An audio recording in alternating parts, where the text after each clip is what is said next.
My name is Alumni, and I'm a junior here at MIT, and I'm one of the organizers of the conference. I would once again like to thank Mr. John Borschow for his illuminating words. And it's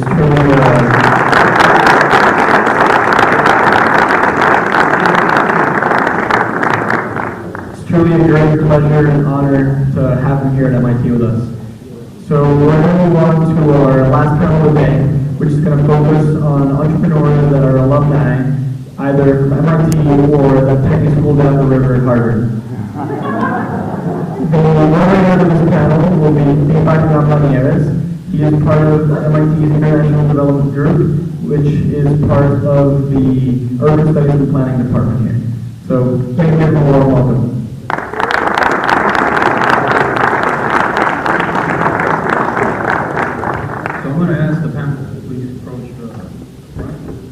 Going to be a little bit more conversational and informal, and as soon as they take the seat,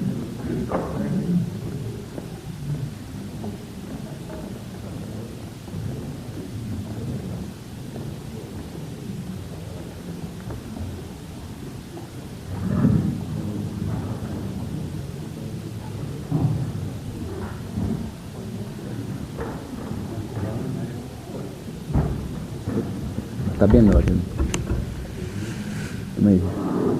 So once again, thank you for sticking up. It's been a great day here. And again, my name is Deepak Lamba-Nieves. I'm a PhD student at Course 11, also known as the Department of Urban Studies and Planning.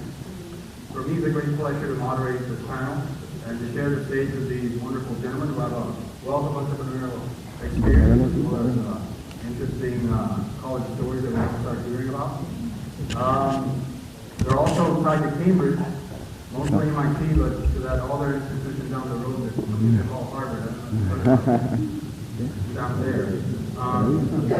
And basically we're going to do this a little bit different. Instead of them having space to give a mini speech or to offer some words of wisdom on their own, we're going to keep a conversation. So I'm going to spur some questions. I'm going to throw some questions out there. Same set of questions, we're just going to try to have them answer them in the best way they can. And I want to start off, you guys have their bios in the program, but I want them to start by introducing themselves very briefly so you get a sense of who they are. So let's start over here with Eugenio. Sure. Hi, my name is Eugenio Torres. I'm a friend, a capital member and a friend. Ayuda. ¿Tú sabes? Sí.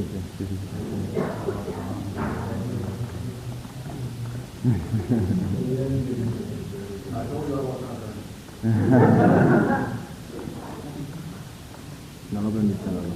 Ayuda. Métete.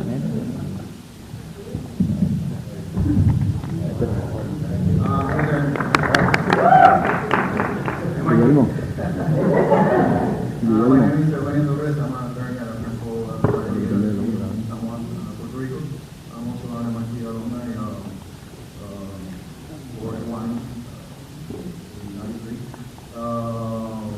I am an attorney, so I work with our startups and support a whole bunch of organizations in Puerto Rico, which I guess we'll talk about throughout the time.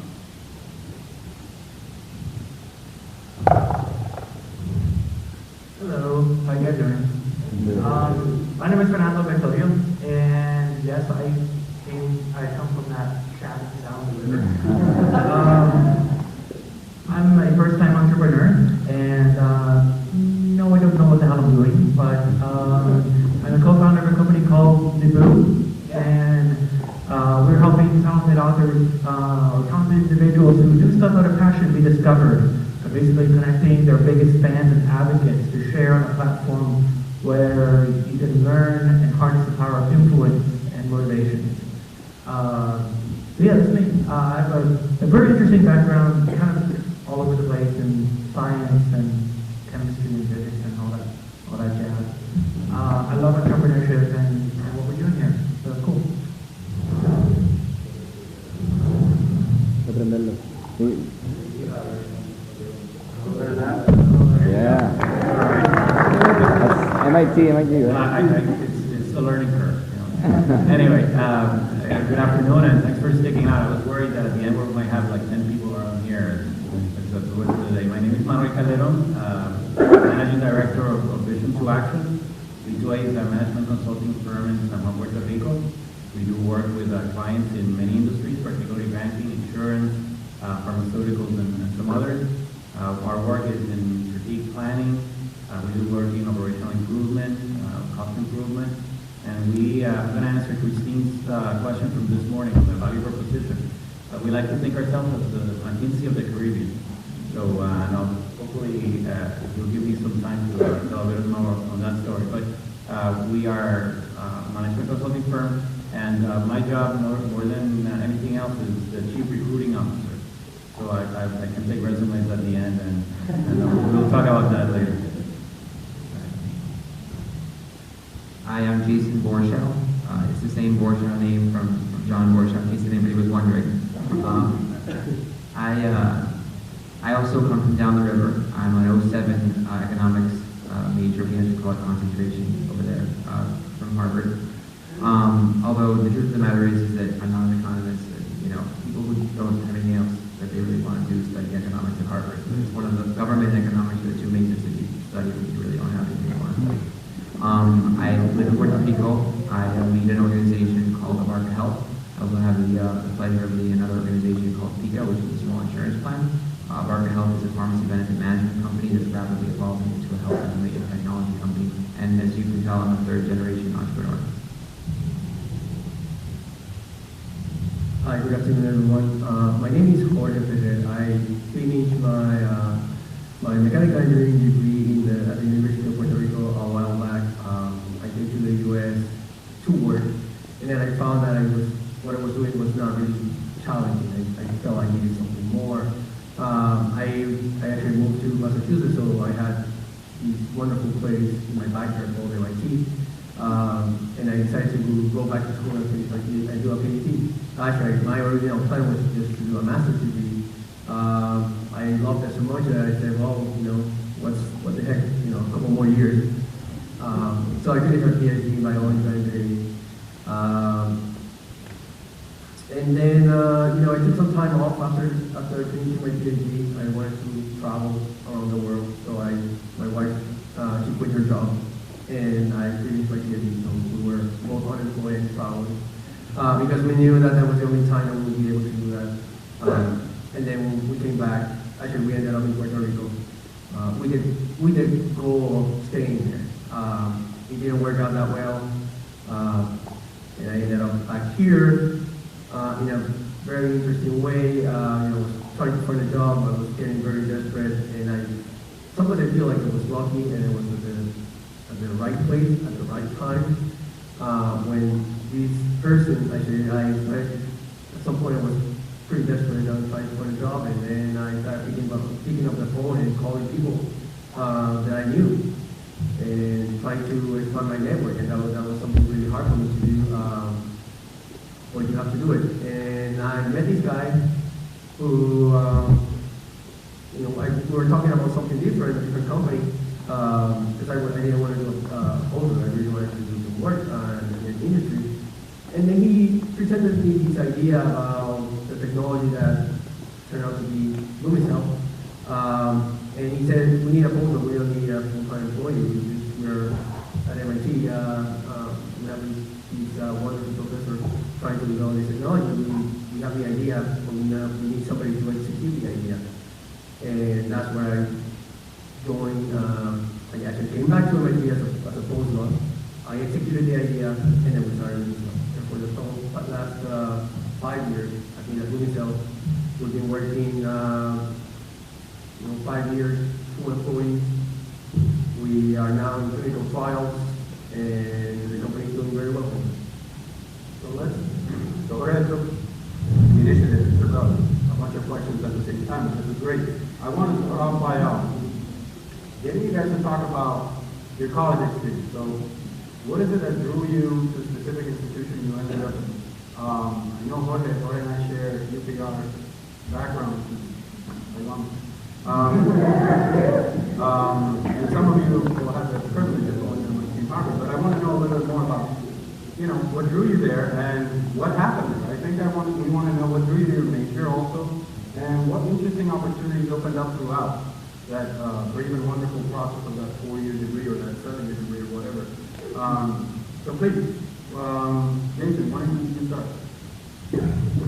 My story is probably interesting and different. See, in my household, MIT was talked about a lot, right? And so my brother, who's the eldest, he's right there. He's actually at Sloan now, but he's also MIT undergrad.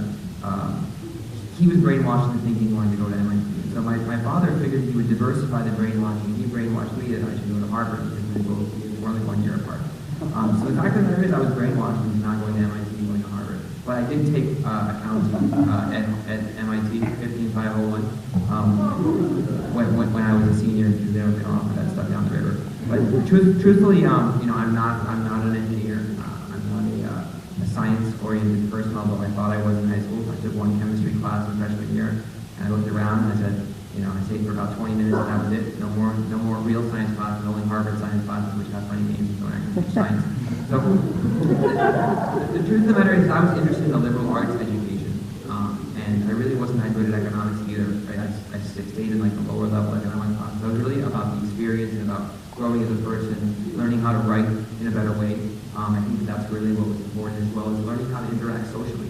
Because the people at MIT are a lot more brilliant than the people at Harvard. But the people at Harvard, what goes on outside the classroom is actually very interesting. It was very enriching for me, and actually helped me a lot more than what I learned inside the classroom. Jorge and Manuel. Well, like I said, I went to University of Puerto Rico in Mayagüez. My dad was an engineer.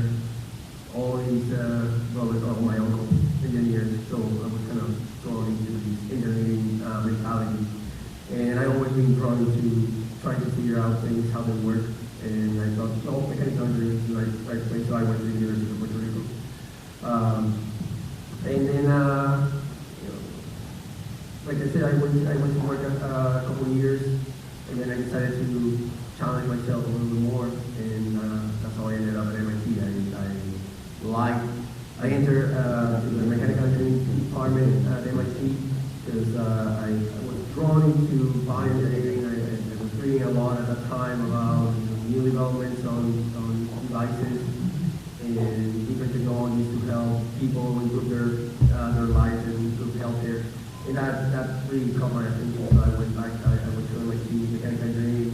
I was focused more on bioengineering, and then when I finished my master's, I changed the department to biological engineering and then finished my thesis there. I'd like to speak for beauty part.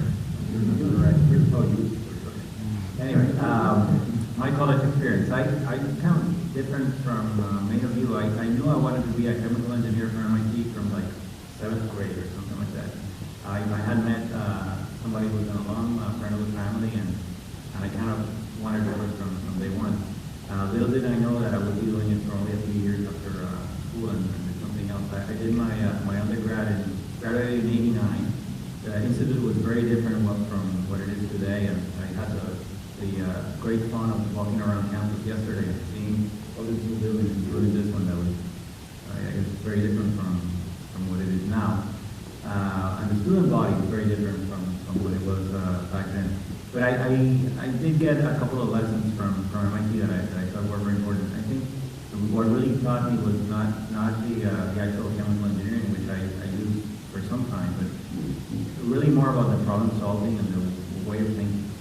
And you may look at those problem sets now, and and you're thinking, oh, my life I'm going to be doing Laplace transforms and stuff like that. And when you get to your first job, it doesn't really mean much.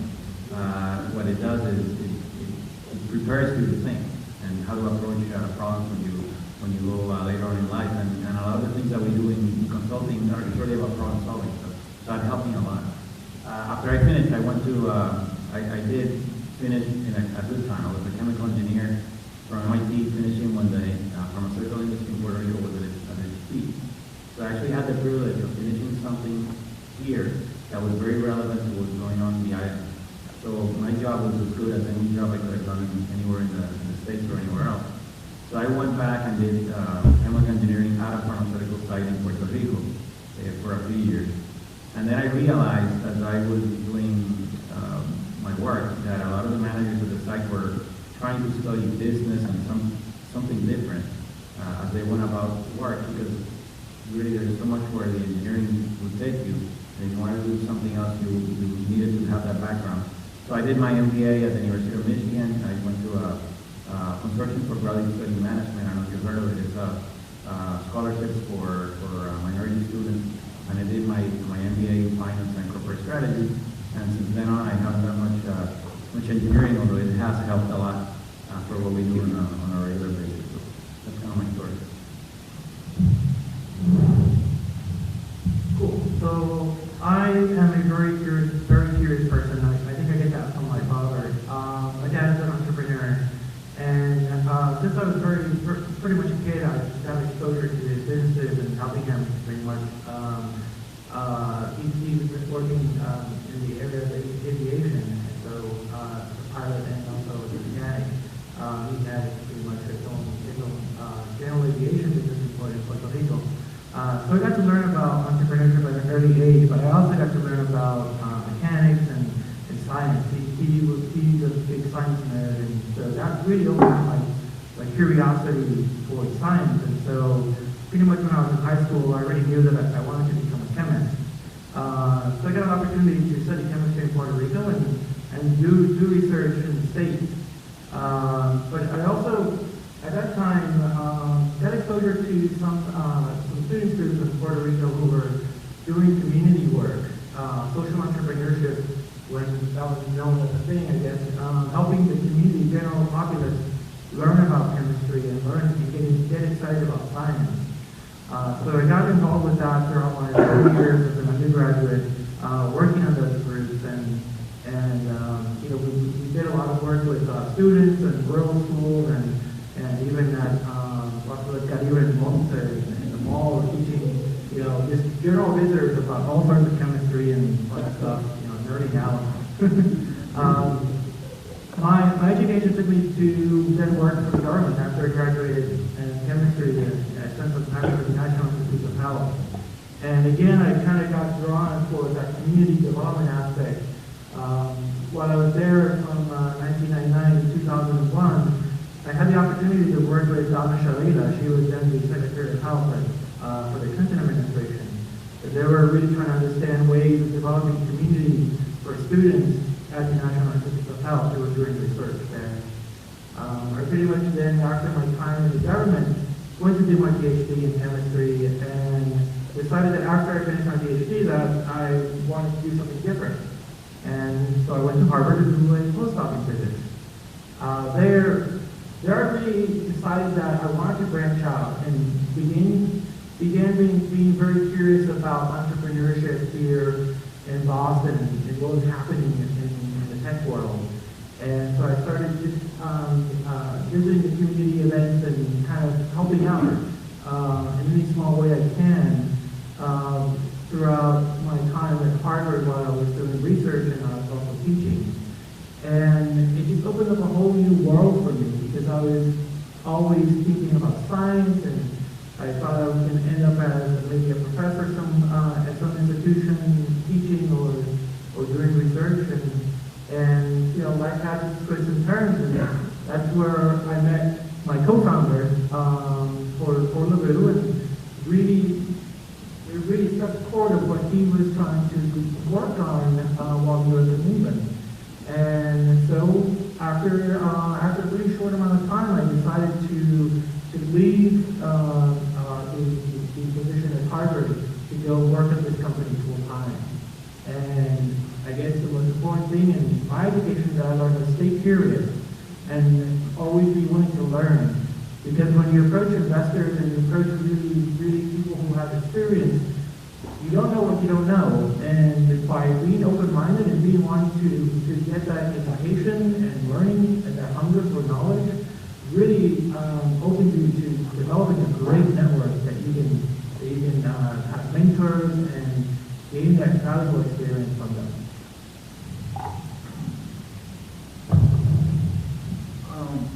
Well, I don't think I have a really great answer, but I do know that I always wanted to be an attorney, which is weird because they don't teach you about MIT.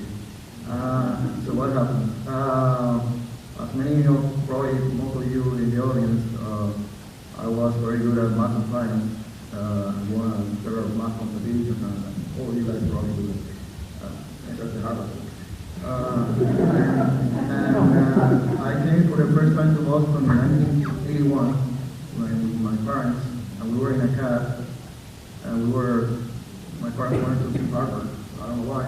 And we passed right in front of 77 Mass Ave, and I didn't know what that was, so I asked, and the cab driver said there was MIT. They had the best engineers in the world, and the best science and math students and that kind of thing. So I said, I want to go there. I will go there after this, what I said.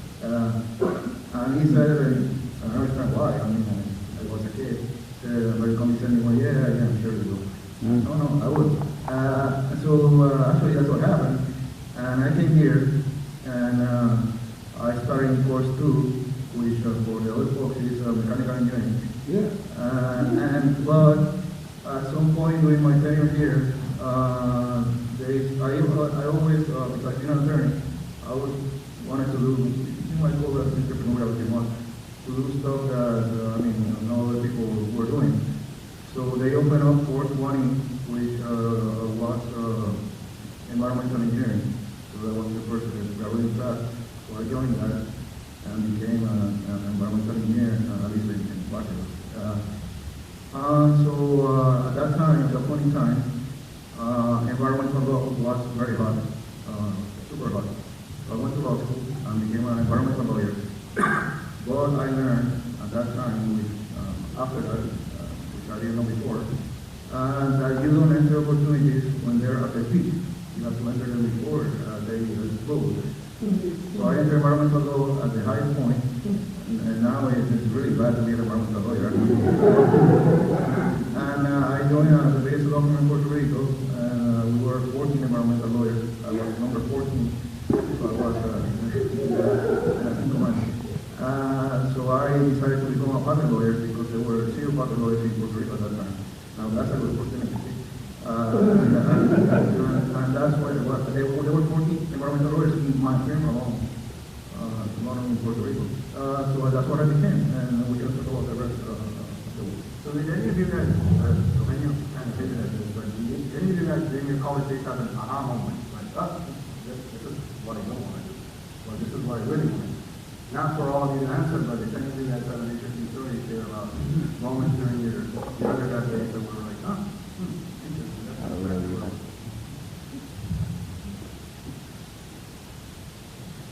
Everyone's endowed with different skills and opportunities, right? And I think that life is all about what you make those opportunities. Some people are endowed with an incredible, brain and can calculate things and do research and understand very complicated things. Others are endowed with things from where they're born, and So, I was endowed with being part of a great family. We had a very successful family business in Puerto Rico, and a big question for me was whether, me or my older brother or my younger sister, who was younger, was going to come back and take over and run that business, or whether the family was going to just be different with that business. And so, of the 3 kids, I was really the only one who was interested in the family business at all. I worked there every summer during college, and during the school year, I actually was very actively participating in running, learning really as part of the family business, not running it. And sometime in the last 2 years of college, I realized that I didn't want to own and run the family business that my grandfather started in 1951 and my father took over in the 1970s. And so I think that was an important moment because first of all, it was difficult, to communicate that with the family, but also in terms of, what does it mean after college, after you've been, working all throughout the summers, all throughout the school year. All of your friends are going to work this is back in 2007, right? Investment banks and consulting firms, and that was at the peak, right? Just before the 2007-2008 problems that the industry had. So, when everybody's doing one thing, do you want to be part of that, do you want to do something different? And actually my aha moment was, I want to be an entrepreneur, but I don't want to take over the family business that my father had built, into at that time it was about $700 to $800 million business. So you'll hear more about what happened afterwards later. Cool. Well, I I want to shift a little bit to the next topic, and it's, life after college. Some of you already started to talk about that, but what I want to focus on is, you talked about a lot about opportunities, but I want to know more about the challenges. And more specifically, I want to know an answer to a question. Did you want to return to Puerto Rico, and why?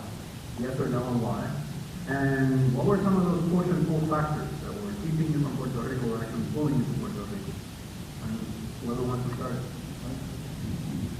In my case, actually, not going to Puerto Rico was not an option. I didn't think about anything else. I wanted to go to college here, obviously, but I wanted to work back home. Nothing else was a consideration. Why is that? Family ties, friends, wanted to like my country, wanted to make a difference there. That sort of thing. But the big challenge, obviously, was first. In truth, I mean, what do you do with an engineering degree in Puerto Rico? You can work for pharmaceutical at that time, not even now. So I worked for Procter & Gamble. When I started what I wanted to do was need a job to do stuff, right? And figure out the rest. I went to law school at night, and I got my degree. And the challenge is that, what do you do? So I really wanted to create the market because it wasn't there. So that's what happened basically with going into intellectual property. I helped create a market. And that is still emerging market. It's not huge, it's not great, but it's emerging. But it provides a release for several attorneys. Create a market that didn't exist before, so that's what you guys can do. So go back home and create an opportunity of some sort. In my case, it was intellectual property.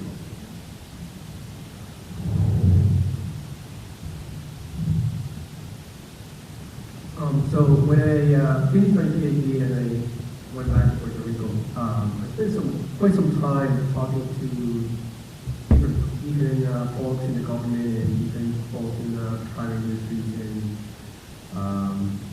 I went for a few interviews in different pharmaceutical companies, and I guess related to the previous question, I think that's when my aha moment came up.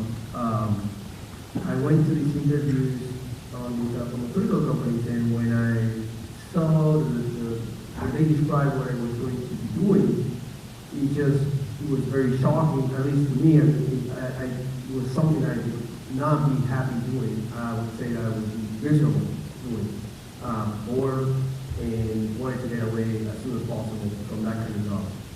And I said, this is not what I want. And if I'm going to come back to Puerto Rico to do this, it's gonna be very painful, and I don't know what's going to happen. So I was not happy with that, and I said, well, that's not what I want to do. And I came back here to the U.S. I've been living in the U.S. for 14 years now. I went back to Puerto Rico in 2008 to find jobs, and then I ended up back here. And I really want to go back. And all my family's there, all my wife's family's there. We have kids. My kids want to go there. I have my older daughter. She's only 4, and she's asking me when we're going to go back to Puerto Rico to leave. And she's only 4. We sent her to Puerto Rico when she was 2 years old. This will be the 3rd summer that we sent her there to spend some time with her cousins and my sister. We sent her over there for a couple, 2 or 3 weeks. She never wants to come back. My wife, she doesn't want to come back every time we go. I think it's time for us to go back very soon. And my goal is that in the next few years, 2 years after I actually go, is that Lumisa will be successful and it will allow me to go back. And then at that time, I'll do what I really want to do over there. And it's just do something on my own and with my family and be able to visit down there. We'll be waiting for you. I had a lot of push and pull at the same time, so I'd like to share a little bit of my experience with that. Obviously I had pull from my family, from my father, right? Not verbal, but there was an opportunity there was necessity, there was things happening, right? We had a conversation sometime in my third or fourth year of college about, whether it was to sell the business or not. And he asked me what I wanted to do, and it was my decision. So we started moving in that direction, and I participated in that. And so, kind of in the environment of all my friends at Harvard, is saying, I went to go work for a consulting firm after college in New York City. I was doing that consulting, I guess the E2A of the North. And I had the opportunity. I had the opportunity to actually go work in Australia and live there for 2 months working for leading Australian banks. And so for me, I think that I always knew that at some point I was probably going to come back to Puerto Rico. I just wasn't sure when and how and under what circumstances. At least the people who I went to high school with, probably out of 45 kids, in my high school class in Puerto Rico, maybe 40 went to school in the States. And the tradition in my school is probably everybody comes back to Puerto Rico when they're about 30, right? So between 22 and 30, nobody's there. Right? And so you're kind of your people who you know.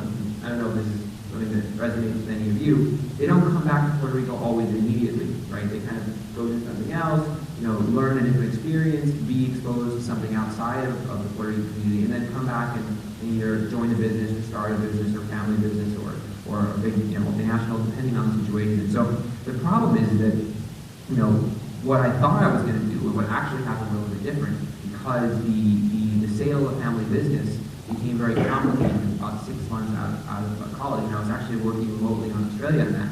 And there came a decision where I actually had to decide 6 months into my job that I had to quit my job and move back to Puerto Rico. Okay?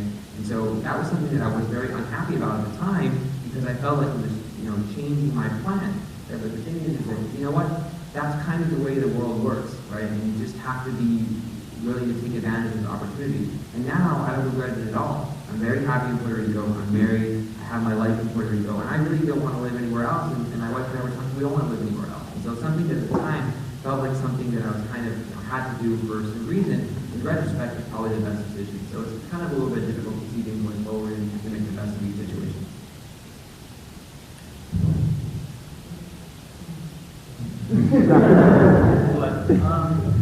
For me, coming back to Puerto Rico is a big push and pull. It started with a big push. Everyone telling me, you want to study science and you want to be a scientist, as you go to the world premier institutions out in the United States and pursue your degrees. And so that was a big push for me to leave the island and throughout my education. Mind you, the caveat that I grew up partly in Florida when I was a kid, so I studied in part of the States and also in Puerto Rico. So leaving to go for that opportunity of education, now that the schools in Puerto Rico were in the U.S., was kind of like I was seeking the next opportunity that would get me to somewhere really cool or some new challenge. The pull started happening when then I finally got my PhD, and I'm thinking, well, wow, I would like to go back and teach or contribute or do something that's community related in Puerto Rico. And then a lot of people then pushed me away, or then that push happened again when everyone said, well, you have a PhD, well then you're not going to be employable in Puerto Rico. And forget about working in industry or the pharmaceutical company, because no one can afford your type of salary. And for the type of training that you have, it's going to be really hard to find a job. And moreover, the academic sector, it would be harder to find an academic job. And so I had all these, different pull and push. And throughout, I guess, my education, I just keep finding new, exciting opportunities. That time coming to Harvard, for me was an amazing, I guess, for me like an aha moment. Here's a chance for me to come to Harvard and teach and do research. So I put Puerto Rico on the back burner.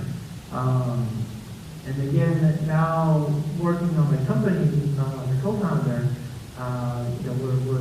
we're operating out of Boston. And for me, the thought of like, gee, I wonder how my company would succeed in Puerto Rico, and how well could we actually carry out the business there, was always playing in the back of my mind.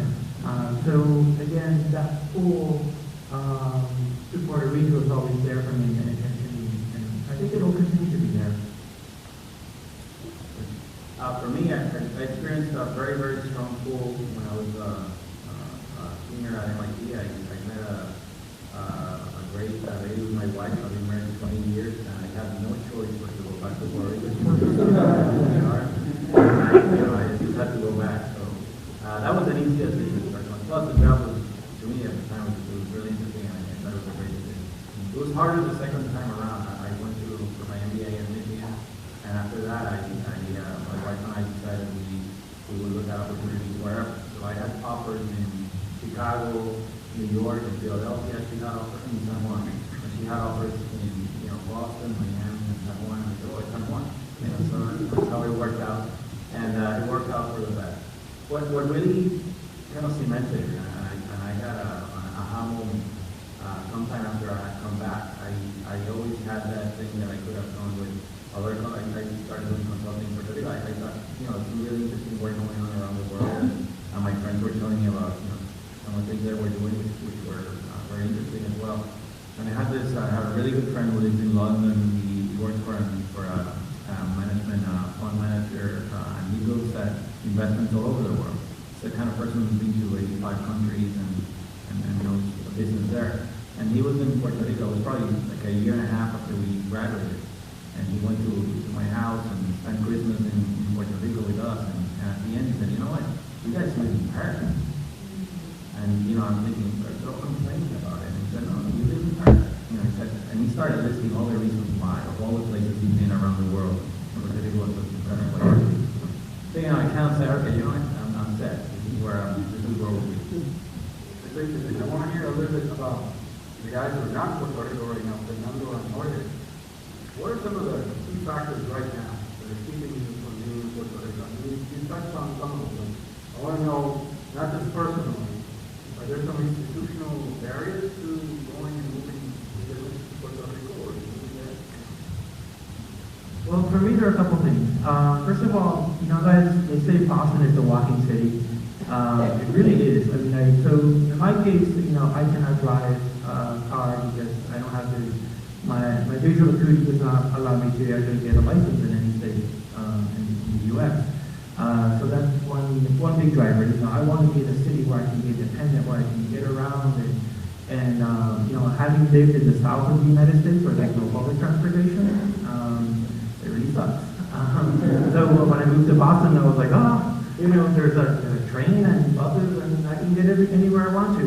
I grew up in Puerto Rico and studied in the island, and unfortunately, that's a big consideration, I think. So that's the first one. That's more on a personal. And can I make it work? I think I can. If I have to, if I decide to come back to the island, I'm sure I'll hack it and we'll make it work. No problem. Even if I can drive a car without a license.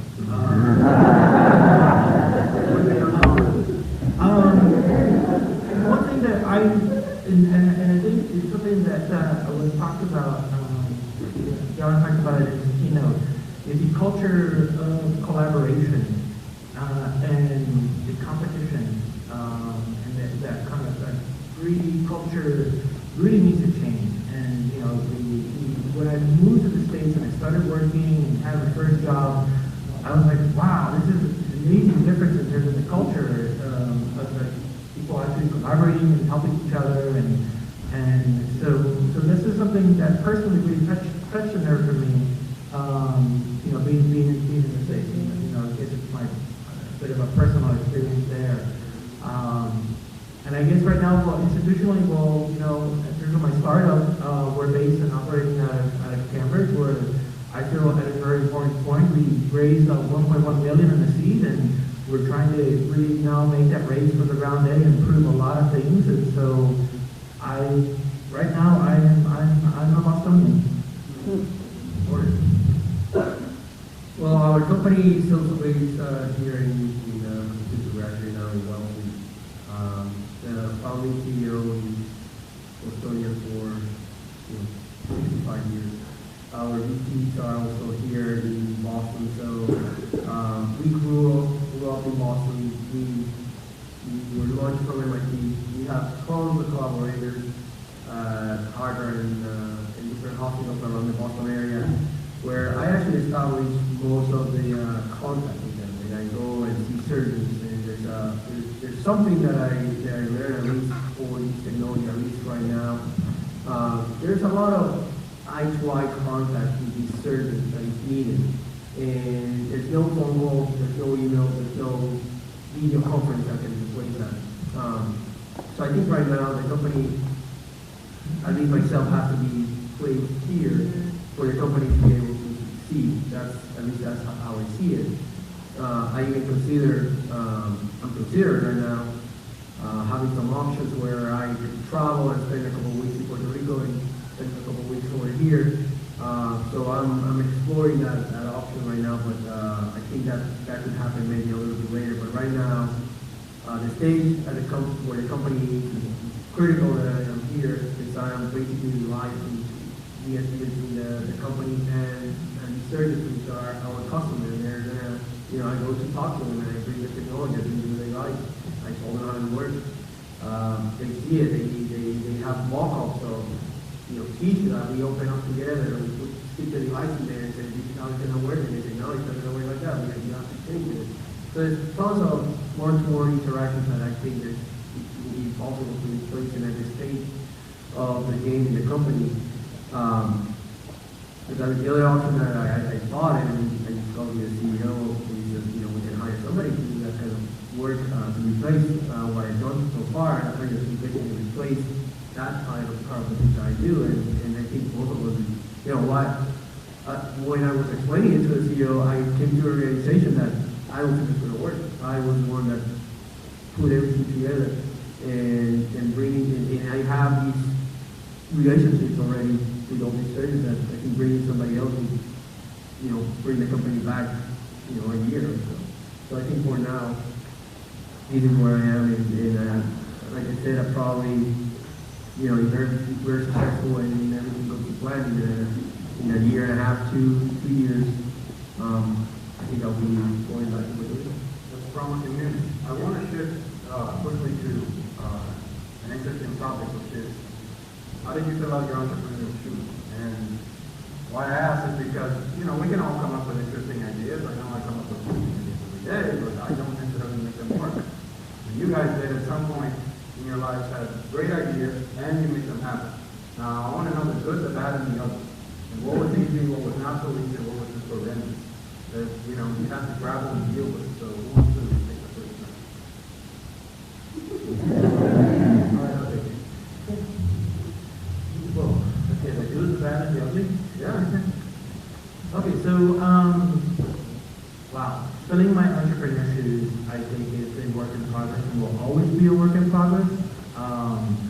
As I mentioned to you, this is my first entrepreneur experience. I don't know what I don't know, but I'm really hungry to learn and learn it fast. So that way I can do more, but thinking if I'm going to fail, I'm going to fail fast and learn from that.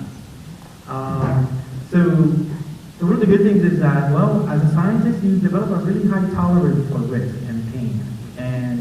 And being afraid of something that's not going to work, when your PhD thesis depends on it and you're in your 4th year and you need to graduate, you really make it work and you hack at it until it works.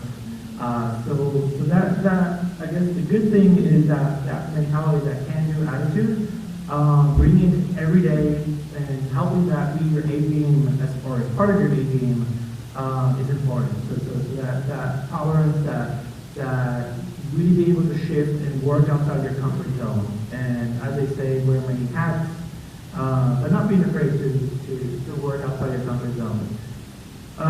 Okay, so some of the bad, organizational skills sometimes.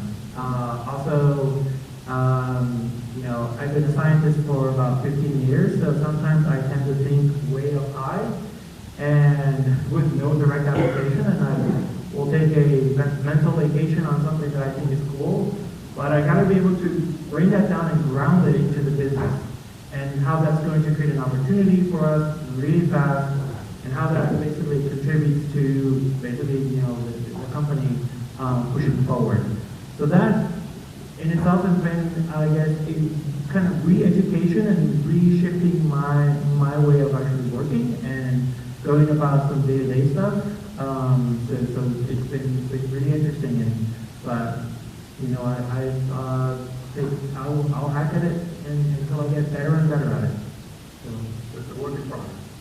It's it's always a work in progress. I mean, like as an entrepreneur, even I believe even people, and I've talked to people who have done like, serial entrepreneurs, and they're on their fifth company, and the really, really good ones that you can, really take a lot from them will always tell you, I'm on my fifth company, and every single company has been completely different. You think you learned something when you did your first company, or when you're on your second one, and you can apply it to your third, and nope, it's completely different. So having that mindset that you're going to be always learning is a good one. Good night.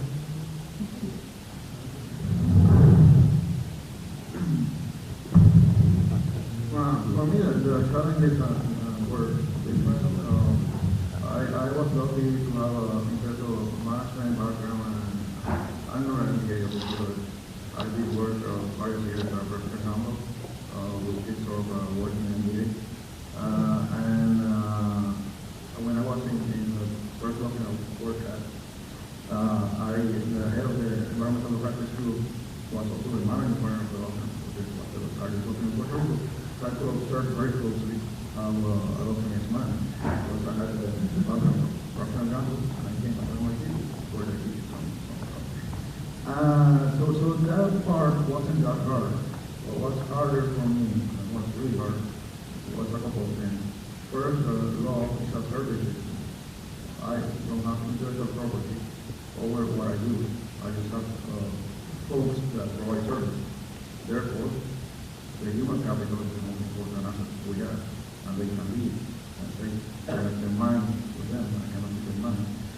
So that's a challenge, and therefore we set out to sort of make my slogan too. We are the Google law firm, which is kind of saying the best smelling cat in New York or something like that.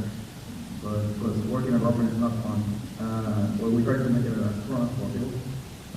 Good work environment. Going to the point of, for instance, we were talking before about women. Our IT department has 13 people. It's a property department. I'm the chair. The 3 human partners are all women. So we have a good working environment for women, which is not easily attainable in a law firm. It's very hard, very difficult. And that will change. The thing that we are already young law firms. Law firms generally are managed by 50 some people, maybe 50 sometimes. And those people grew up in an environment where 2/3, 70% of the staff were male. Much like when I and Manuel came to MIT, that was the case. I think today you graduate more women than men. There are also last year graduated more women than men. So that will change, and companies have to be ready for it. So that was a challenge. Another challenge was attorneys are not normal folks. They do have quite a big ego. Those are there, I guess. So managing a business where you have no intellectual property, which is a service business, where the business model is making additional owners as time goes by because you have to make people partners with the AD, where people have significant egos, and you have to keep in check at all times, including yours. I think those have been the biggest challenges, and I think they've been met very well. We've been growing, we've been doubling in size every couple of years, every 2 years, while other firms are shrinking in size and having the challenges to do economic development. So it's been okay. I'm going to switch the question on first answer why I became an entrepreneur, and then kind of the easy and the difficult. I think I became an entrepreneur when I realized that we were ready and it made sense to come to. I had 2 aha moments that I want to share. The first one was I was doing some consulting for a company in Swiftwater, Pennsylvania, of all places. It was a vaccine manufacturing site. And I had the privilege of experiencing something that people are even experiencing, and it's that I was there and I was the expert because I was from Puerto Rico, the pharmaceutical capital of the world, and I had instant credibility. It doesn't happen to a lot of people. And a lot of people at the site made me realize that, we had a lot to offer, and we really had a wealth of knowledge that was valuable to people outside of Puerto Rico and to people at the corporate level. That made a lot of sense. The other aha moment is I was doing a project with a pharmaceutical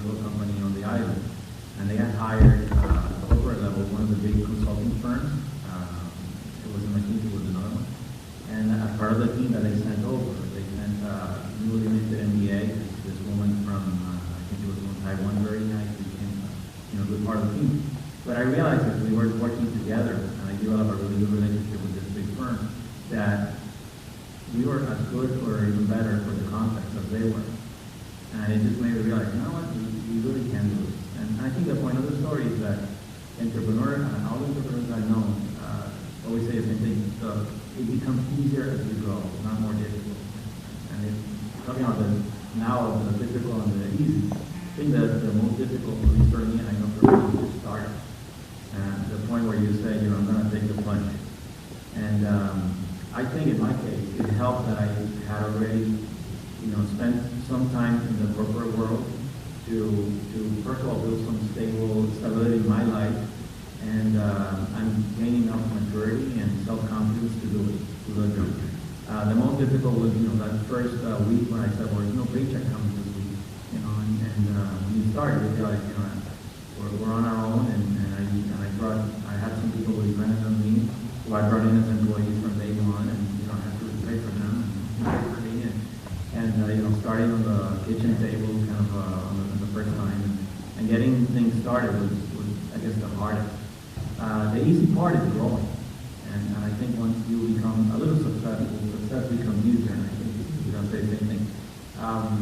We're opening now our office in Miami, and we have clients in the Dominican Republic, and now the opportunities come to us versus us having to look for the opportunities. So I guess the easy part is to grow. The difficult part is taking the plunge.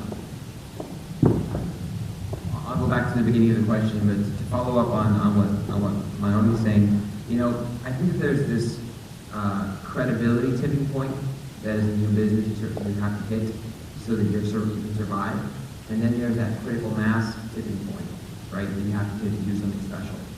For service businesses like ours, I think that it works a little bit differently than for technology-intensive businesses where you get the technology right, you figure out how to, commercialize it, gets the spark, and it just blows up. Whereas in services, it doesn't work that way because it's based on building on top of people and capabilities, and it's a little bit slower, but you have a little bit of a better opportunity to make things happen. It's not binary, right?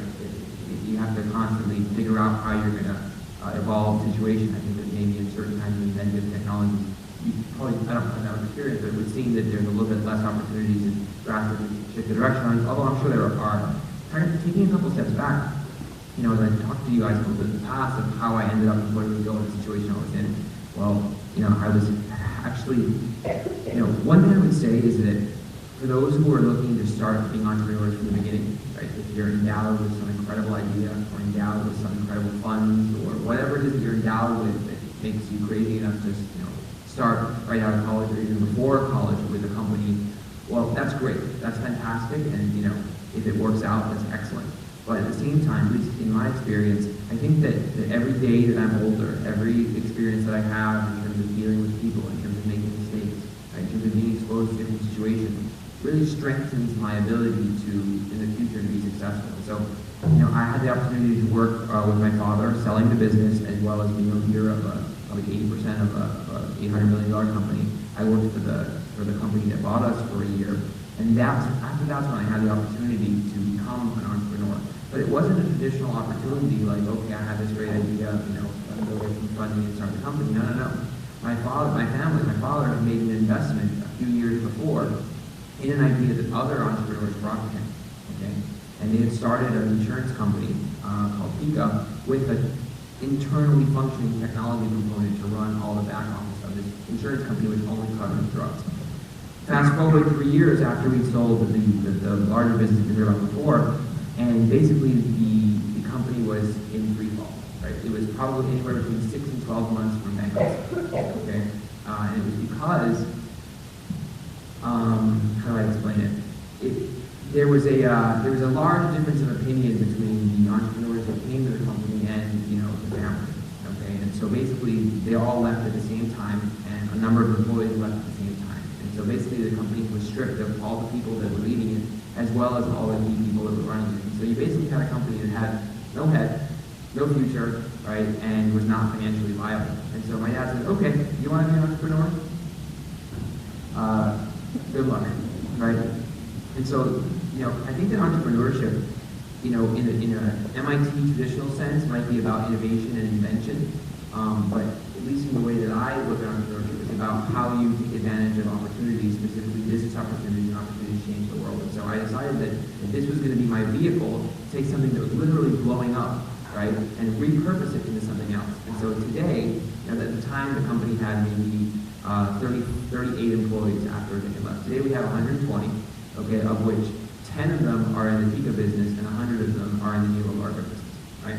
And so 90% of the revenue that we have today has nothing to do with what it was that the company was doing at the time, okay? And so, you know, I basically had to figure out a way to leverage the opportunity and figure out how I could add value to the equation, because it wasn't my invention and it wasn't my idea. And so where did I add value as an entrepreneur? It's the things I talked about, you know, when I went to Harvard: how to write, how to engage with people, right, and how to convince potential customers, these being big government agencies, big health insurance plans, big employers, that they were going to trust this little company that had to pass the credibility gap, and how it was going to convince top-tier talent, people from Puerto Rico who had MBAs from Wharton and worked at Accenture, people who had MDs and PhDs, right, who worked at top pharmaceutical companies or headquarters. How was it going to convince them to give up their cushy, high-paying jobs to come down and join our effort, right?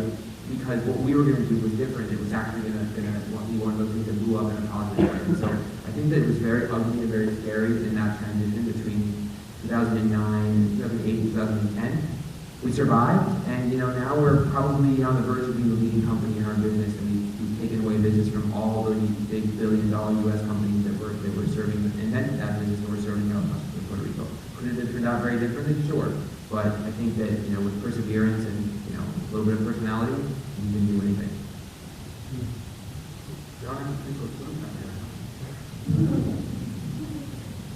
So I want to start by saying that I don't consider myself an entrepreneur.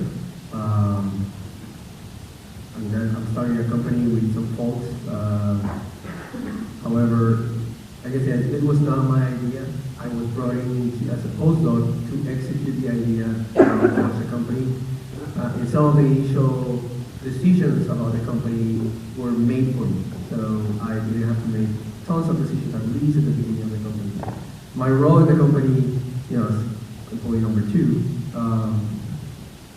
has grown infinitely. Still, I'm not considering myself an entrepreneur, I guess. One thing that I think is very, very hard trying to become an entrepreneur is to get out of your comfort zone. When you're at MIT and you're doing the PhD, you are in this bubble and in this castle where everything is fantastic, and you know, you struggle throughout your PhD, but you don't have to worry about, well, I guess most of the PhD don't have to worry much about funding most of the time secure throughout your PhD career. For most of them. Right. For engineers, you have pretty much secure funding throughout your career, PhD student, I guess. And then when you leave this place and then you go into this company and you're talking to, you know, there's only 2 of us, and we're talking to the CEO, and we're talking about budgets. Those numbers are real. The figures in those budgets are real. They're not something made up. You know, if you say you're going to spend $50,000 on something, you better have to back it up. Because you lose it. You use it, you lose it. There's no going back. So it's very different from from the PhD experience where, you know, right or wrong, there's typically, if you are with the right professor, there's typically plenty of funding that you can try and keep trying different things, and you don't really think about these budgets and funding. It's kind of there for you. You don't really have to worry about it. You have to worry about it in your company, because you made a mistake, and that mistake could bankrupt your company. You could just drain the entire funds of the company. So that was very hard, I guess, to really get a grasp of those things. Right now, you know, I'm much more comfortable with it, and I scrutinize our budget tons and tons of time. but it's like someone how I said, it's a learning experience, and I'm not done yet. And this experience has been wonderful for me. And as one thing that I wanted to say is that that sometimes it's very hard when things are not going right, and you have to say, I don't want to give up. Because there will be a time that you're thinking, why am I doing this? You know, is this thing going to work? You're going to doubt, but you have to get over it and say, this is going to work. And believe me, there will be days, weeks, even months that you're thinking, this is going nowhere. I don't think this is going to work. And then the next thing happens, and you're like, I'm convinced now that this thing is not going to work. But then something very special happens, and you say, this is it. You talk to the right person, and that person looks to your eyes and say, you have a wonderful technology, and I want to use it. And everything changes. So it's very important not to give up at any time. At any time. The only time I guess that you're going to give up is you run out of funds, and that's it. But, you know, as long as you can keep going, just keep marching down and don't really give up. So Jason said something. I want you guys to answer very briefly because we want to move on. What sort of skills did you develop in school that were actually useful as you move forward? Jason talked about writing skills, about networking and all these important things. So what do you guys take out of engineering at MIT and then Borschow and some of these other important hard and soft skills that were from your time in school? Just so these guys can know what to expect and to actually keep studying. So, you know, my background was mostly technology. So, you know, you put a budget in front of me, I'm like, okay, what do I do with this? I have no idea where to start. So I had to learn all the basics on my own the hard way. You know, I guess the training helps you to think in a structured way that you're not kind of all over the place. So in terms of developing the technology, that was very clear to me. In terms of kind of running the company and help to run the company, that was very hard. One thing that I would like to encourage everyone, and this is really important, I figured out, you know, a couple of years into the company, and it's really important, is you need to learn writing skills, writing proposals. Our company, more than half of the funds that we receive are coming from NIH and NSF. We only have one VC that has invested in our company, and that's all we need. Every single fund that we get, right now is more than half, and we still have tons of funding coming out from government agencies.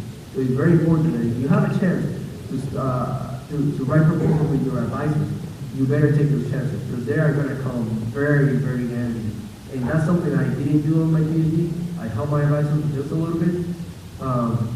But now I realize that, you know, that's a very important skill if you want to move forward, at least in companies that are technology based, where you know you can go to NCI, NSF, and ask them for funding. Anyone else? Yeah, I'd like to mention that. Definitely, I mean, you bring up really important points. Throughout my career, you know, I've had the opportunity, thanks to my advisors, to write proposals both, you know, for DARPA, the Army, and NIH as well. So helping those key writing skills are important. But it's also, I took a lot of opportunities to teach. And when you're trying to figure out how you teach 300 students, you know, chemistry or biochemistry and how things are, and how you connect with them, I've translated those skills to how to teach customers now, or potential clients, like, you know, one of the world's largest publishers, like Penguin or Wiley, how our technology is going to change the publishing world and how we're going to revolutionize that. It's not only about getting them excited with cartoons and figures, but actually how do you get customers to, how do you teach them so that they can adopt what you've created, and that invention that you've created.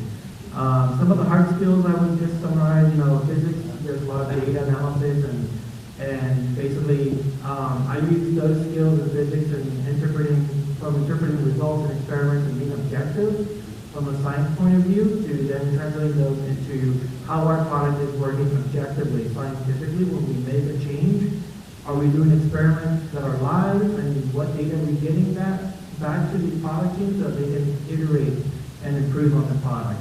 So we take a very, I help implement a very strong scientific framework about how we go about iterating and developing the product as well.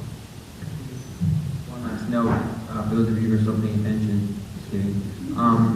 Something that we learned at Harvard, which actually has stood me in very good stead, is that sometimes you have to fake it till you make it. So the truth of the matter is it doesn't all have to be there, right there in front of you, real, right? It has to be what you imagine it could be or what it's supposed to be. And, give yourself a little bit of leeway, because when you're dealing in a purely academic world, it's constrained to right and wrong. Well, the real world is not black and white. There's a little bit of gray, and there's an expectation that you can kind of leave a little bit of a gap as to where you are, where you need to be, and kind of close that gap once somebody gives you the opportunity. So don't quote me on that, but it's true. Yeah, that's my life. So when you mentioned that, first thing that came to mind was the old nighters, it's funny, but they come out.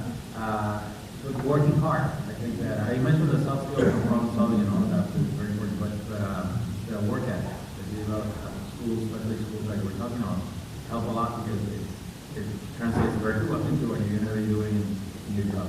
Now, in terms of hard skills, I do want to say, I think every engineer, every music major, you got to take an accounting course, and you should take some economics course at some point, because most of you will not be doing engineering. And the fact that you get that as part of your baseline, if you will, it's very helpful. So I want to move on to the semi-last part. And I want to start with, I want to finish with something positive. But first, talking to a lot of students and actually engaging and working in Puerto Rico, sometimes hard to be optimistic about Puerto Rico. So I want to hear from all of you if there's any sort of reasons, bright spots that you see as something to look forward to in Puerto Rico or in your specific field. You want to give a pep talk to these guys because they potentially have the capacity to come back and do something very positive. So what do you guys think are the bright spots?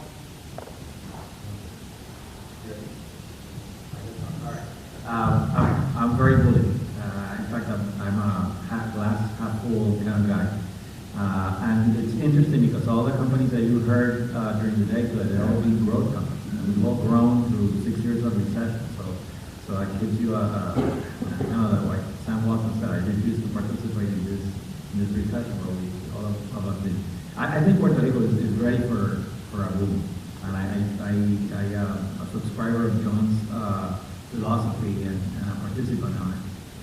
We've grown very much for the 30-something consultants that we have now because we kind of take what Puerto Rico offers and translate it not only to serve the Puerto Rico market, but to serve markets outside of Puerto Rico as well. And there are a few things that I wanted to talk about related to that. We recently started a new venture called V2A Capital. We have some interesting projects that are going on. I want to highlight a few of them. One in particular is about the pharmaceutical industry. If you read the Puerto Rico business news, you know that there have been closings of sites on the island. And there's a big movement to do something about it. And there's a really big opportunity to take the installed base that you find in Puerto Rico and really build Puerto Rican-based, Puerto Rico capital pharmaceutical companies. And we're working on some projects on that, really 3 ways. One way to kind of rescue these sites before they close the sites and demolish them. And a second way of bringing contract manufacturing and using the advantage that Puerto Rico has. We're talking a lot about being bilingual, but we were also bicultural, which is even more important. We understand how to do business in this state and how to do business in Latin America. Not only that we speak English and Spanish, but we can actually understand what people mean and how they work. So that's the second way. And the third way is to develop Puerto Rico intellectual capital. And there are a lot of people that have stayed in the States that have some really good products and things that can be done in Puerto Rico sites, as well as the UPR, which is a fantastic university and pulls out some really good intellectual property as well. There are certainly opportunities from that end. The other is to use Puerto Rico as a base for, and I think this has been a recurring theme through the day today, to use Puerto Rico as a launch pad for doing business with Latin America and other markets. And we're looking at opportunities in healthcare, for example. I think there's an issue in Puerto Rico with demographics. And if you've seen any of the census data, you know, Puerto Rico has been losing population recently, which is kind of unheard of. There are, I think, like 2 countries in the world that have been losing population. Detroit, where I used to live, and Puerto Rico. But the point is that those demographics do present opportunities.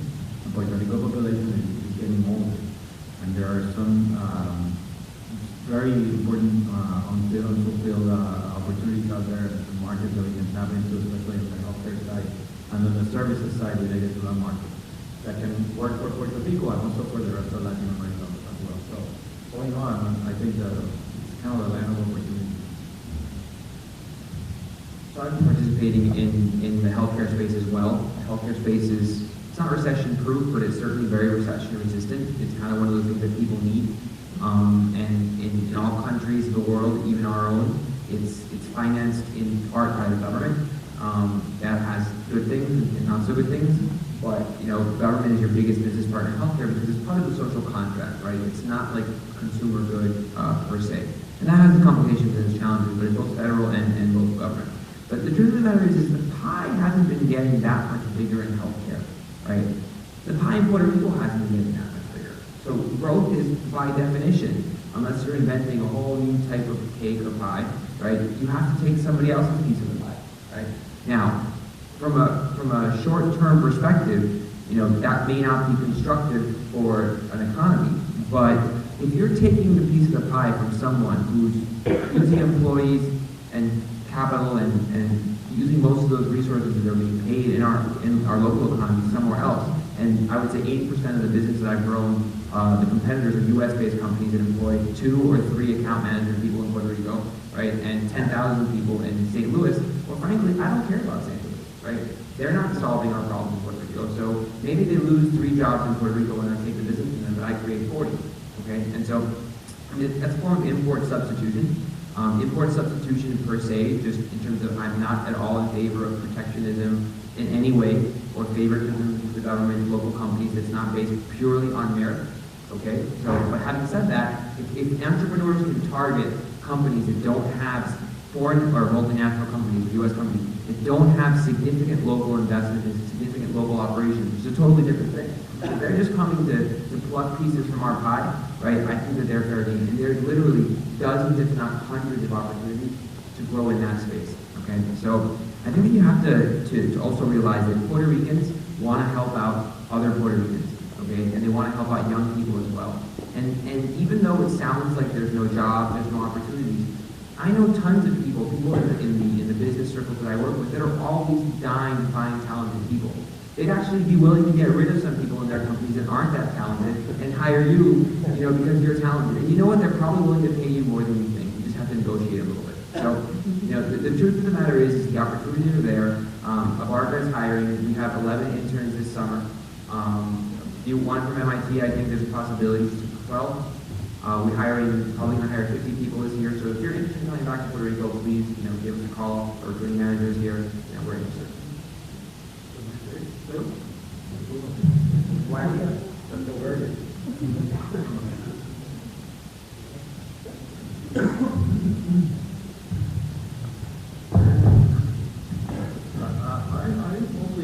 I think almost agree with everything that you said in this topic. And I would go back to the prior question on what skills, and I would talk about only some skills. You guys have learned here, we'll together, that I think the most important thing you will learn throughout your 4 years, 5 years, whatever it happens to, is that you guys can do pretty much anything. Just take the best opportunity, and you guys can deliver on it. You guys have the ability to do it. And I think that's what you have to do. But when there's a ton of opportunities, so 3 years ago, I've been in my law firm 10 years. 6 years ago, if I got a resume of somebody doing a master's in intellectual property law, I would hire him or her on the spot.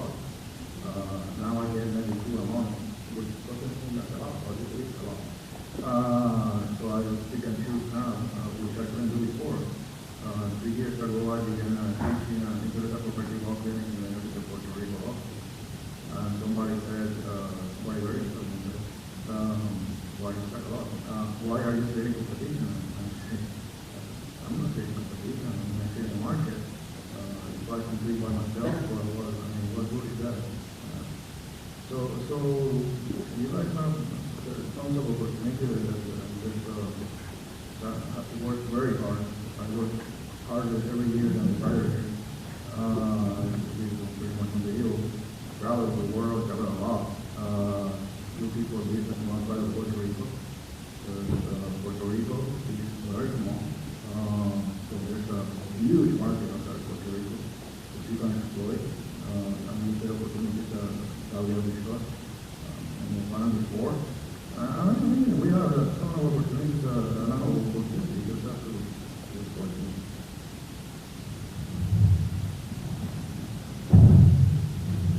I certainly agree with everything that's being talked about in the panel. I definitely believe that Puerto Rico, there is a big wealth of talent, both technical and also in the business world as well. You know, I'm not a big expert, but I can really feel that there's a lot of talent, especially when you come to the States and you meet Puerto Ricans going in graduate programs and or doing research or something technical.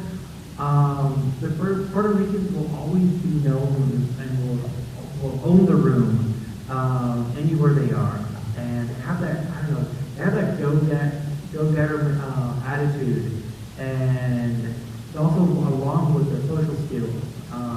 And that for business is so important, that culture of openness that you see in Puerto Rico is somewhat difficult. Sometimes, you know, not that easily found here or in other countries. And so I really believe that, one, from a cultural point of view, the people or soft skills are really amazing, and there's a wealth of talent there ready to be tapped into and to have those opportunities flourish. What do you want to say, So I guess the last thing I wanted to say is that, you know, all of you are very smart. You guys, I guess most of you know what you want.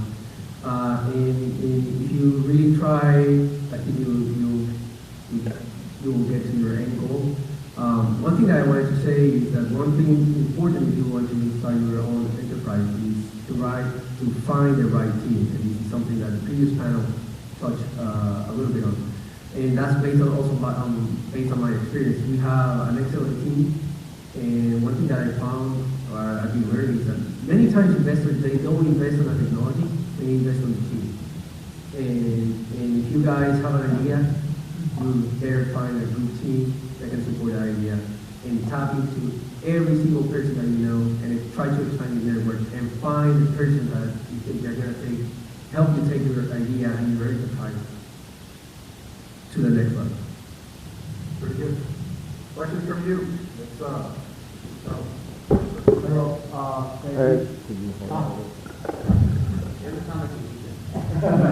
Hello, thank you. I'm Eduardo Padian. I'm actually from Boston College.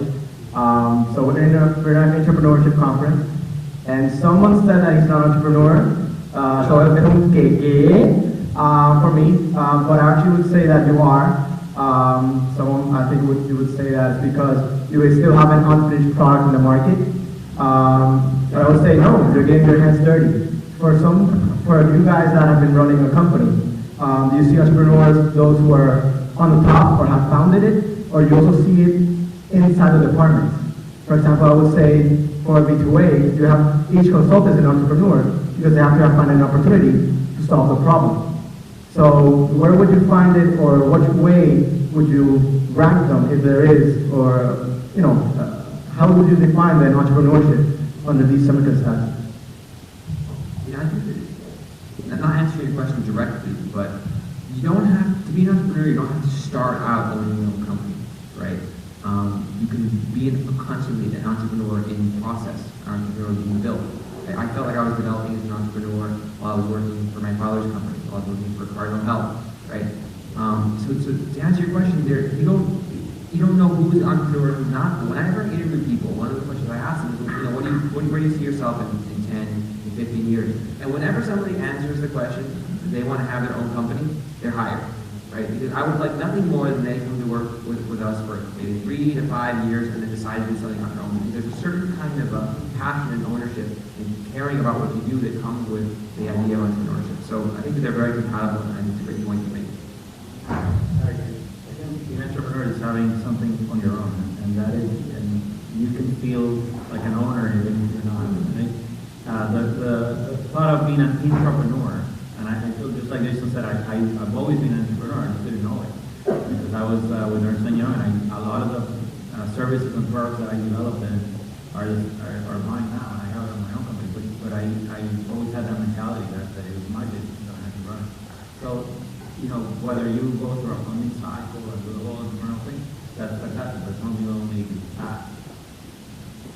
I just want to add that, you know, when you're working together in a small team, and the one that was talking about how important the team is and the culture in the team, everyone in the team is an entrepreneur with you. Everyone has what they call skin in the game, and it doesn't matter if you're a founder, a co-founder, or where you are in the list of employees.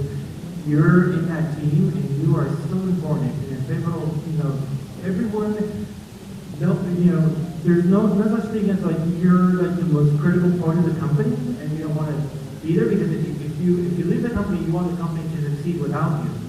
But together as a team, everyone is in it as an entrepreneur, as an entire unit, and it's finding those people with that right mindset is part of, you know, developing a great, you know, kick-ass team. Jorge. Going back to your last comment on talent and having a team. Some of you are PhDs in science from the best university in the world. But somehow, the CEO or the founders were able to convince you to join them. Obviously, you were in high demand, and Jason mentioned this as well, which is convinced very talented people to take a leap of faith in the company. What is the secret to convincing you, for you to convince talented people like that to join you? I think I can answer that question in the receiving end.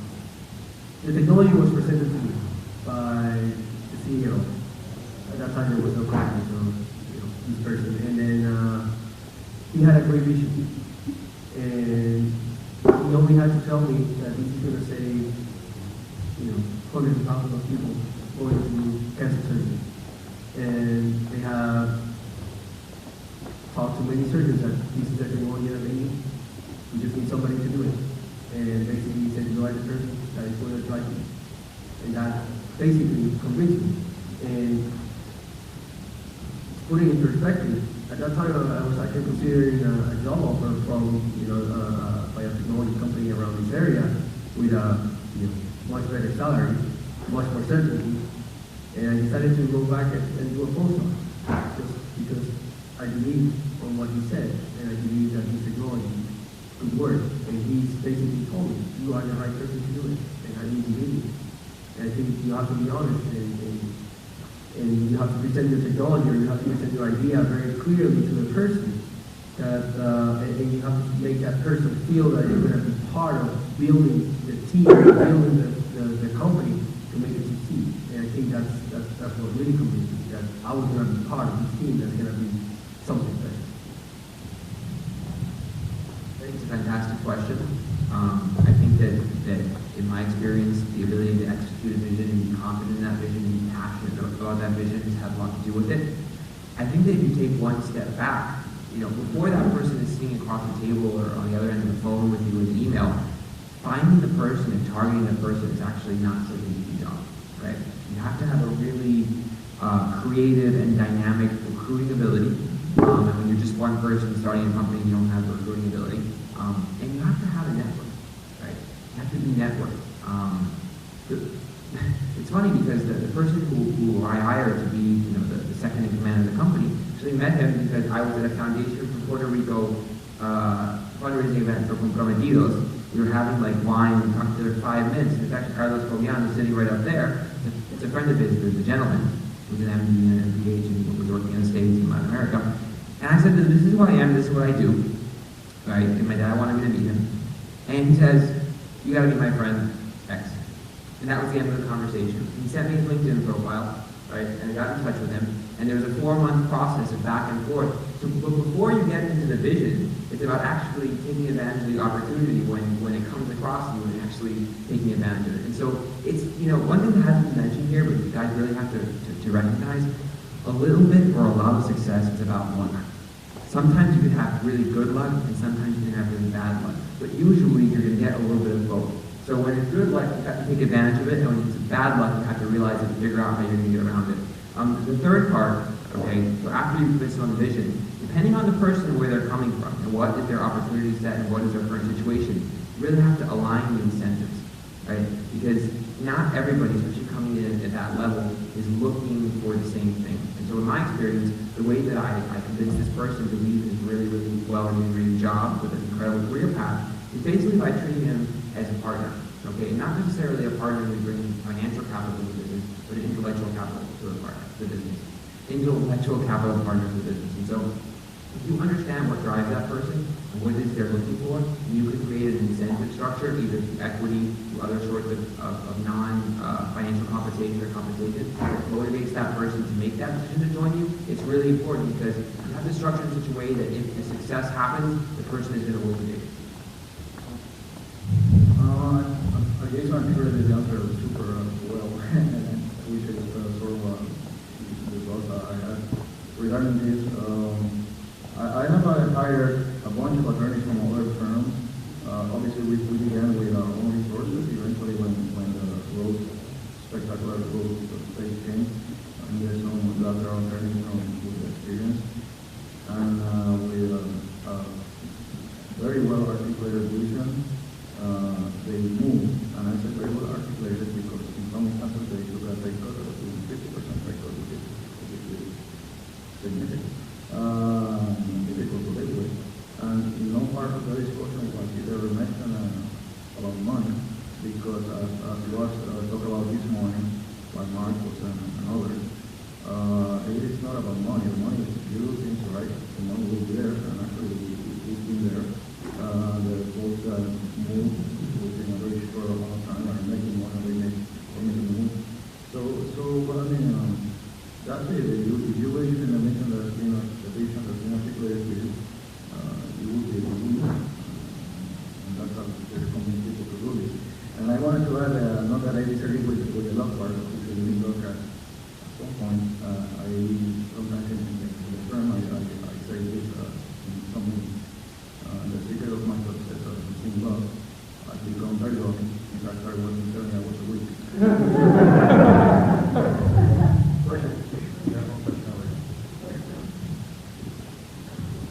Hello. Hi. My name is Andrea. I'm a course 15 management here at MIT. And thank you so much for being here today. It's been a really great panel. And one observation I made, pretty obvious one, is that all of you are males, with the exception of Ms. Nieves. And so my question is, how do you see the role of women growing and evolving in Puerto Rico and in the entrepreneurship scene? And how have you seen that opportunities for women grow on the island? Following up on what Eugenio was saying, up until about a year and a half ago, 80% of the management team at my company was women. Okay, I don't know why. I don't know more women who are entrepreneurs in terms of being the senior leader, the CEO, or the founder of the company. I haven't studied it extensively, but in terms of what drives value at Abarca Health, it's down to 70% or 65% women. So I think that in the family company that we had, women drove a huge portion of the value. And so the last thing I'll mention is it's important to create an environment where a woman who wants to have a family, right, and can feel comfortable and confident that that's somehow not going to be something negative in their career development. Something that we recently implemented at Abarca Health was the baby bonus. Right? We gave our first baby bonus yesterday, which basically helps people to cover the costs of having a baby, and promotes across the company to the women. I said, hey, this is our first baby bonus, but I expect 10 or 15 in the next, year or two, so get working. So, I mean, you have to balance those things. I don't know why there's not more women at the founder senior level. I think I do a short research my first term, sort of, but I would like to maybe. I think it's a matter of where we are at in the development of women in academics and professionally. Leaders of companies are mostly, I'm not including any of the people in here, of a generation where women obviously have different opportunities. I can say that I'm the managing partner of my law firm, and the person I've selected as my successor is a lady, and she's been to the board. In another race, or in the golden line, where the development project and before, there are maybe in the old law firm, maybe 3 women partners, and 30. In my firm, in my firm, there's 3 women partners. So I mean, I think that's changing. It takes a place that respects the role of women and looks at them in a different kind of way. And I think it's changing just because of numbers even. As I said, last year the UPR Law School, there were 52% women. That didn't happen before. MIT's got more women, and that's certainly didn't happen years ago. It was a huge change. And it will take, obviously, the leadership of companies to have a different mentality. That's in all the folks here that do that. But I'm certainly will change. I wish I enjoy working with them a lot. Two more. One guy. Alright, so I'll make mine brief. Piggyback back to this topic. First of all, have you heard of the article "Why Women Can't Have It All" at The Atlantic? It was written by Anne-Marie Slaughter. If you haven't read it, you should. She is a Princeton professor, and she just decided to stop being a Princeton professor to start a think tank on exactly the same issue of inequality in terms of gender. So this is an issue that is affecting everyone. But I want to bring it back to specifically why about Puerto Rico. I remember when I was studying I was working 12 hours a day in a mall selling American Express, and this is in Centro del Sur, in Plaza del Caribe in Ponce. And I was also studying for my SATs. And I remember one of the guys who was selling something else, cell phones I think, came over to me in my lunch break and he said, "Oh good, you're smart. You're going to go up there and going to get an education and then you're going to marry a man that has a lot of money. Good for you." Okay. No. So what I'm trying to highlight is that there is certain expectations. There are certain cultural expectations and stereotypes, and I don't think around social norms and television and what we see. It's what we and women look up to. Who do they look up to? Are there women out there doing it? So I'm just going to put that aside. Now, going back to the topic of how do we reverse the brain drain? How do we get talent to come back to the island? And, I reflect back to when I was, this winter I had the privilege and the opportunity to visit one of my best friends in Cape Town. And Cape Town reminded me a lot of Puerto Rico. This is in South Africa. As soon as I left Cape Town, there was absolutely no development in terms of economic development. Cape Town itself, it looks like an European city. And it reminded me of Puerto Rico because the reason why a lot of people don't go back to Cape Town after they come to Harvard and MIT, etc., is because of violence, is because of crime, and also because of job opportunities. So what is the link there? And can it be more intentional in terms of community development? Can we think of Zappos.com and what they're doing in Las Vegas when it comes to Puerto Rico and also outside of just the metropolitan area? Why have I not seen this in Ponce? So I'm just throwing these ideas out there because they're just big question marks that I just grapple with all the time. All right, trying to figure out which one of those. I'll start. I guess we're going back to like 2 questions that lead on this one, which I didn't comment on.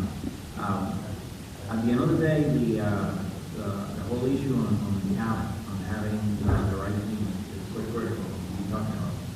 And a lot of it is having the vision and making sure that you articulate that passion that you have for your business. But it's also about building a good value proposition, right? you mentioned at the beginning having a good value proposition for our clients, and for us it's as important to have a good value proposition for our people. And that's kind of the key to bring the right people on board. Whether they are, and at the beginning, we had a really good value proposition, and we still do, for working women. Because a lot of the traditional ways of thinking about work did not fit the good, high-paying, challenging job with having a family. And I actually lived that because my wife was a manager at one of the big accounting firms, and this wasn't a manager. So we put a value proposition where women have the space and the flexibility to have really challenging, very interesting, very productive work, and at the same time being able to run at 2 o'clock and pick up the kids in school and bring them to the office, leave them there and take the conference call while the kids are there, and then go back and go, and have that flexibility built into our process. And that has made our team, which is exactly half and half, with some of the women who we see as the future of the firm as well. So that's from there. The topic of bringing people in, it's also about having a good value proposition for having talented people who are in the States right now come back. And I don't think that you will ever bring a lot of talent back if you don't really have the right workforce. For us, we've been successful in recruiting from some of the top schools because we have put together a work that is as challenging and as interesting as the work that you can find in firms in the States or other places. And when you articulate that and show people that you can do the same work you can do somewhere else, you can do the same training, except that you'll be doing it close to the farmers or just being out there in the ranch, it does entice people to come back. And there are other opportunities and those other advantages of being on the island and the things we've been talking about, that if you can do work that is as exciting as you would do somewhere else, but you do it and you can go on the weekend and you don't have to shovel snow, then we do have a value proposition for bringing people in. We brought people from California. We've recently hired people from MIT, the classmates from last year. With the value proposition, we have really interesting work and a fantastic life.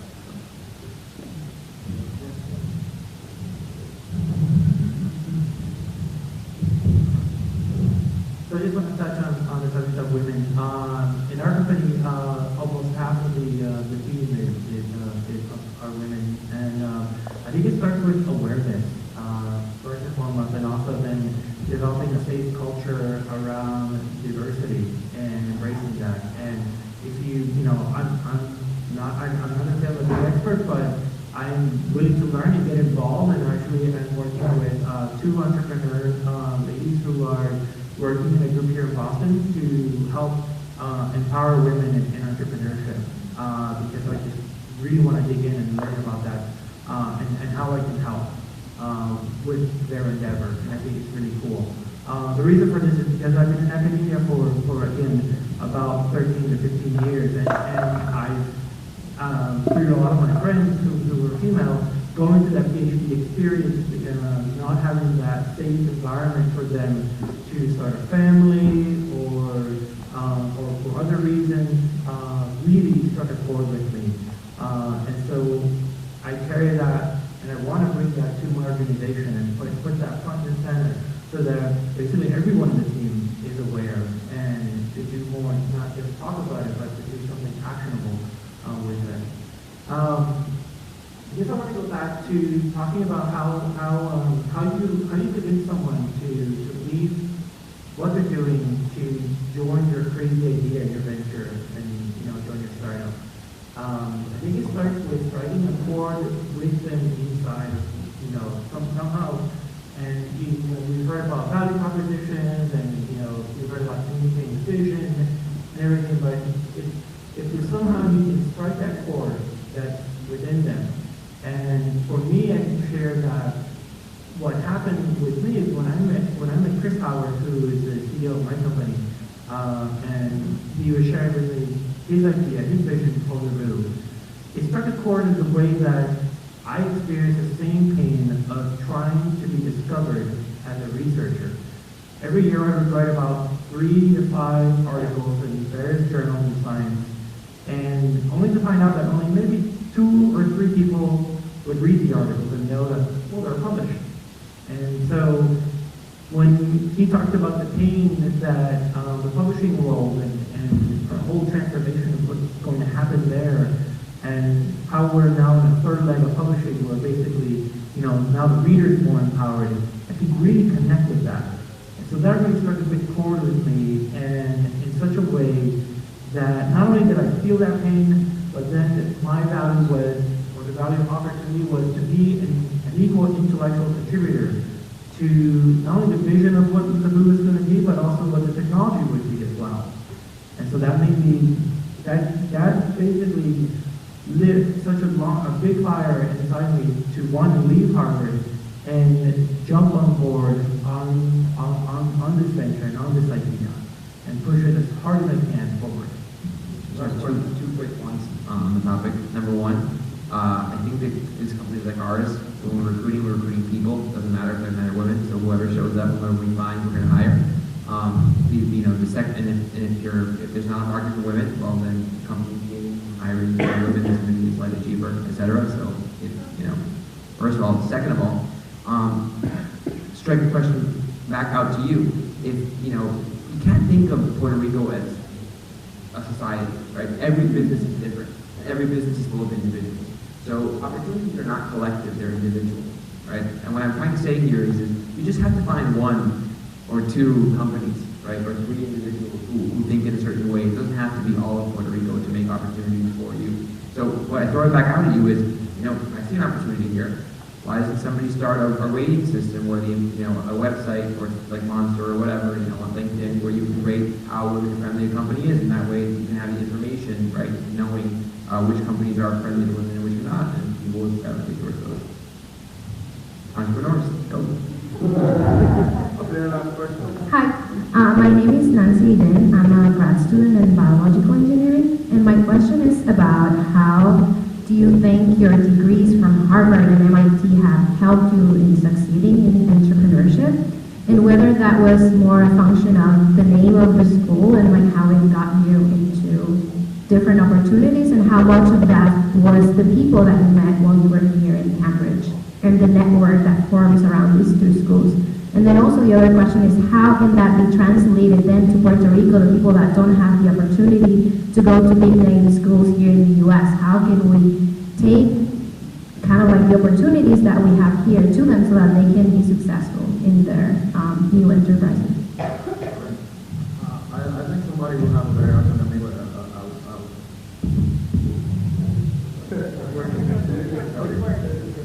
somebody will have a better answer, but I'll give you mine because it addresses one of the points that you brought up. You guys are privileged, really. The name does help a lot, believe me. My first job, I got it when they saw I was from MIT. They didn't ask for a transcript, and they didn't want to know if I even graduated or it's unfair, but what takes you to the next level is what you do inside the company. That only puts your foot in the door, which is important. It's the first step. But it's not your fault that you guys are here. I've been in meetings in the United States with the most senior attorney from Microsoft or Deepak or anything like that. Sometimes they look down on you, and you use your degree, and they start seeing you differently. Life is not fair. Life is not fair. Use it. If you have it, use it. Why not? And they, you know what I mean? I can't say you're only putting in a meal, whatever they say. It's not fair. Well, you guys are here. So it helped me in that regard, certainly. I haven't used my MIT network because I'm an attorney. So I'm sure it helps. Maybe some of us can say how it helped them, but I only addressed one of the parts that you said. Is it the name? Yes, it helps. I don't know what it is.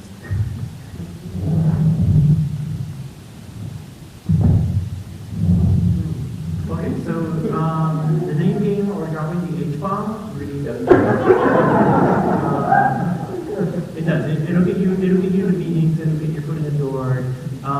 captures that, like he said, you know, it's about you and what you do with it.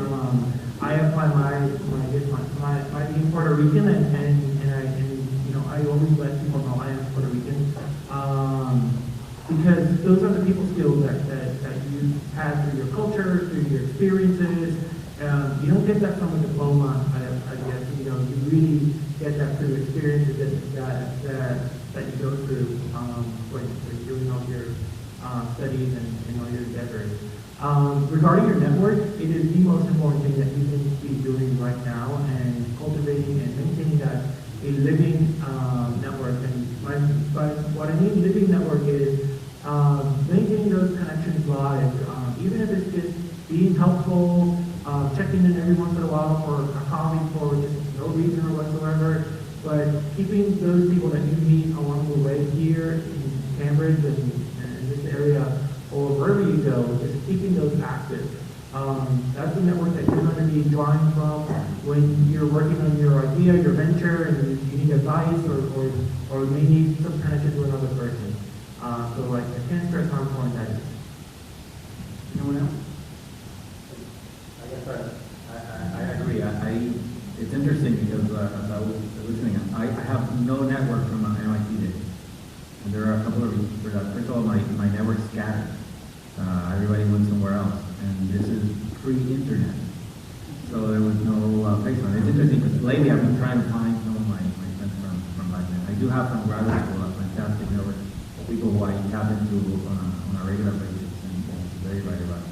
But use the degree. It helps you, like I said, it helps you open doors. It gives you instant credibility. So when you go somewhere and you're in situations where you actually just don't use it to too much, because then it doesn't look that cool. But you do use it. Thank you guys very much. Please give them a hand.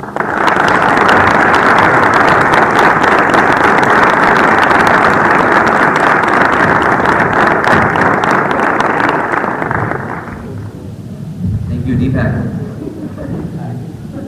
So thank you, everyone. This has been an incredible day. I've been really excited the whole day. The 3 panels have been amazing. I want to thank the moderators too. It's been really fun, really enlightening for me. It's incredible to see people that are really motivated to go back to Puerto Rico, like Jorge in Puerto Rico, and it's not just an idea in their mind. It's something that people are doing right now. That communicate with all like this current network. Great things. So now we are going to move to have an amazing Puerto Rican dinner, in our opinion. Maybe not for the Puerto Ricans who are just food. It's going to be, so you can go upstairs and take it right, and it's on the floor, so you can take it right there. Should be good. Then we'll have networking sessions.